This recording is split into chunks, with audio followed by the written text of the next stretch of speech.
할렐루야. 153 저녁기도 오신 여러분들을 주님의 이름으로 환영하고 축복합니다. 오늘도 귀하고 복된 이 저녁 시간, 하나님이 우리 가운데 준비하신 놀라운 은혜와 축복이 또 그리고 주님의 응답하심이 넘쳐나는 귀한 저녁 시간이 되기를 간절히 소망하겠습니다. 먼저 하나님의 말씀 보도록 합니다. 디모데후서 3장 1절에서 5절 말씀까지 보겠습니다. 디모데후서 3장 1절에서 5절 말씀입니다. 우리 같이 한 목소리로 다 함께 봉독하도록 하겠습니다. 시작.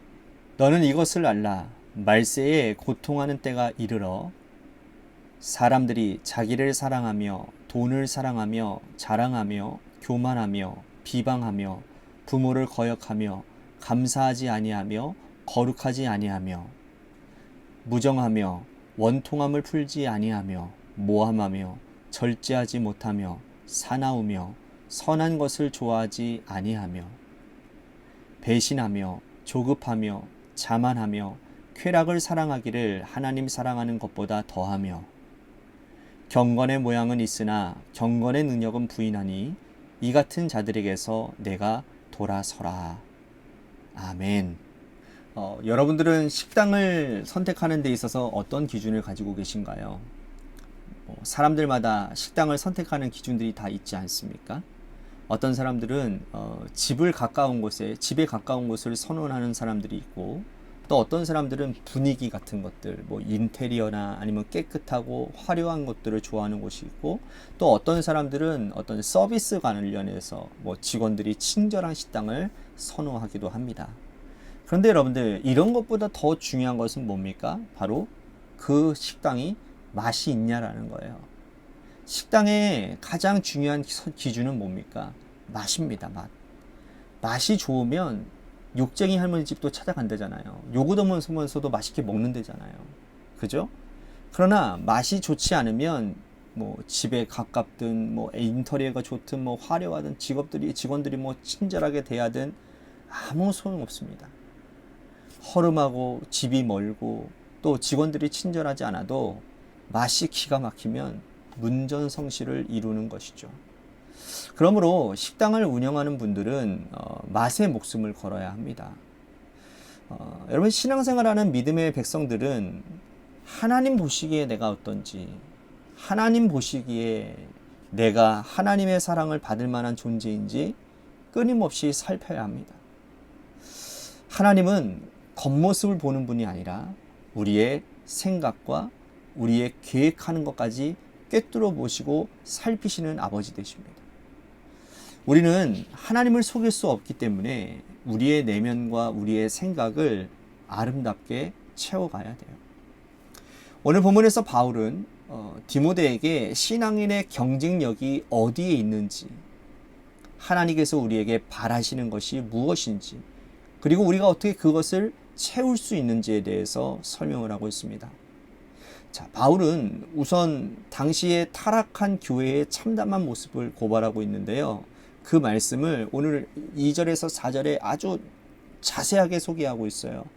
제가 다시 한번 읽어드리니까 여러분들 잘 보세요. 2절에서 4절입니다.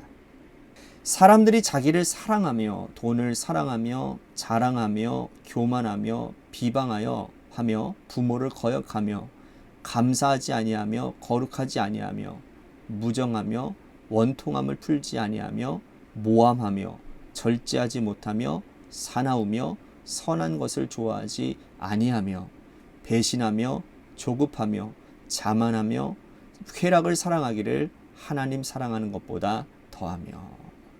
자, 제가 말씀드린 이 2절에서 4절 말씀의 핵심은 뭡니까? 자기를 사랑한다라는 거예요. 타락한 성도들은 자기를 사랑하고 쾌락을 좋아합니다. 하나님을 사랑하는 것보다 자기를 더 사랑하는 거예요. 여러분, 세상 사람들은 이렇게 살아가는 것이 당연한 일이에요. 하나님을 믿지 않는 사람들은 자신의 정욕대로, 자신의 욕망대로 살아가다가 죽는 게 당연한 이치예요. 그런데 하나님의 백성들이 자신을 하나님보다 더 사랑하는 것, 그거는 해서는 안 될 일이라는 겁니다. 그러나 슬프고 안타깝게도 이러한 사람들이 넘쳐나고 있다는 것을 바울은 감옥에서 마지막 편지를 통해서 디모데에게 호소하고 있다는 거예요. 바울은 이들을 이렇게 정의하고 있는데 5절 말씀 보십시오. 경건의 모양은 있으나 경건의 능력은 부인하니 이 같은 자들에게서 내가 돌아서라. 교회 안에 있으나 자기를 사랑하고 하나님을 사랑하지 않는 자들을 가리켜서 경건의 모양은 있으나 경건의 능력을 부인한 자다라고 말씀하고 있습니다. 교회 안에도요, 여러분, 겉모습만 포장하는 사람들이 많다라는 말씀이에요. 이러한 자들이 사람은 속일 수 있습니다. 예배 잘 드리고요, 헌금 꼬박꼬박 내고요, 봉사활동 열심히 하고요, 웃는 낯을 보이며 경건한 모양은 완벽해 보입니다.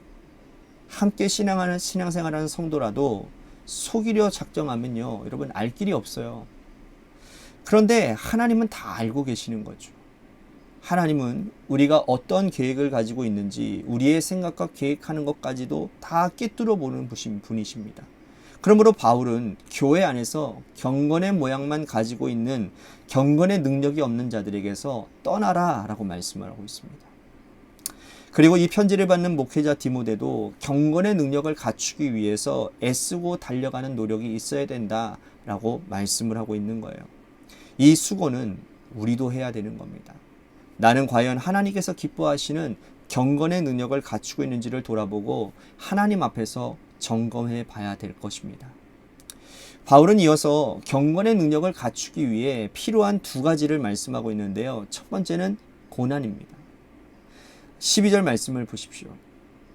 무릇 그리스도 예수 안에서 경건하게 살고자 하는 자는 박해를 받으리라. 경건의 능력을 갖추기 위해 필요한 첫 번째 조건은 뭐냐면 박해라고 했어요. 박해. 바울이 복음을 전하는 환경에서 박해로 인한 고난은 당연한 것이었습니다. 그리스도교가 아직 공인되어지지 않은 시절, 복음을 전하기 위해서 이곳저곳 다니면서 하나님의 말씀을 전할 때 당연히 필연적으로 따라왔던 것이 무엇이었느냐? 박해였어요. 그 박해 때문에 바울은 지금도 감옥에 갇혀 있습니다. 오늘 이 시대에 바울과 같은 그러한 박해는 존재하지 않습니다. 다만 우리 마음속에 일어나는 끊임없는 유혹이 존재하는 것은 부인하지 못할 것 같아요. 어쩌면 바울의 시대의 박해보다 오늘 이 시대의 사단의 유혹이 더 견디기 힘들 수도 있을 것입니다. 경건하게 살고자 하는 우리 앞에 사단의 시험이 존재하고 있다는 사실을 우리들이 기억하고 항상 깨어 있어야 될 것입니다. 바울은요, 또 경건의 능력을 갖추기 위한 2번째 조건을 말하는데요. 그것은 무엇이냐 하면 바로 하나님의 말씀인 성경이 하나님의 사람을 온전케 한다, 경건케 한다라는 거예요. 다시 말씀드린다면 경건의 능력을 갖추기 위해서는 성경이 있어야 되는 거예요. 말씀을 가까이 하고 또 말씀을 읽고 말씀을 묵상하고 그 말씀대로 따라가는 자, 속사람이 경건의 능력을 채울 수 있다는 겁니다. 여러분, 하나님의 말씀과 고난은 밀접한 관계를 맺고 있습니다. 오늘 이 세상에도 여러분 하나님의 말씀을 지키고자 발부둥치면 고난은 필연적으로 따라오게 되어 있어요. 고난이 없으면 가짜 그리스도입니다. 경건의 모양만 가지고 있는 여러분, 경건의 능력을 부인한 자들은요, 고난이 없습니다. 신앙생활도 편하게 하려고 해요. 직장에서 하나님의 말씀을 지키려고 노력해 보십시오. 당연히 고난이 따라오고 세상 사람들에게 이상한 시선을 받는 것이 당연한 것입니다. 그럼 믿지 않는 식구와 함께 살면서 말씀 지키려고 노력하면 고난은 더욱더 강하고 집요하게 우리를 찾아오게 될 거예요. 그 엄청난 영적 전쟁이 있다라는 것이죠. 그러므로 우리는 하나님의 말씀이 인도하는 대로 이끄는 대로 나아가야 됩니다. 하나님의 말씀인 성경은 부족한 우리를 온전하게 하고 모든 선한 일을 행할 하나님의 능력을 갖추게 하는 아주 중요한 무기가 된다라는 사실이죠. 여러분, 오늘도요, 하나님 보시기에 경건의 모양이 아닌 경건의 능력을 갖추기 위해 말씀 붙들고 살아가는 저와 여러분들이 다 되시기를 주님의 이름으로 간절히 축복하겠습니다. 오늘 말씀 생각하면서 우리 같이 기도했으면 좋겠습니다. 경건의 모양이 아닌 경건의 능력을 가지고 사는 신앙생활 되겠습니다. 또한 고난이 찾아올 때 이 경건의 능력을 가지고 살아갈 때에 고난이 반드시 다가온다라는 사실을 기억하고 그 고난 가운데서 주님의 말씀에 더욱 순종하며 나아가는 나의 신앙생활이 되겠습니다. 우리 같이 결단하며 기도했으면 좋겠습니다. 또 한 가지 우리 같이 기도할 것은 우리 교회를 위해서 간절히 기도합시다. 하나님이 세워주신 주님의 몸된 교회가 주님의 뜻 가운데 바로 설 수 있도록 하나님 인도해 주시고, 담임 목사를 필두로 해서 우리 장로님, 권사님, 집사님들이 하나님의 뜻을 온전히 잘 받아들이며 머리 대신 예수 그리스도, 교회의 머리 대신 예수 그리스도께 온전히 순종하며 그 순종의 역사들이 하나님 많은 열매를 맺어내는 그런 교회가 되게 해달라고 우리 같이 기도했으면 좋겠습니다. 또한 재개발 가운데 놓여져 있는 교회를 위해서도 간절히 기도해 주십시오. 마지막으로 여러분들의 삶의 자리와 여러분들의 자녀들을 위해서 기도하시다가 시간 돌아가시기를 바랍니다.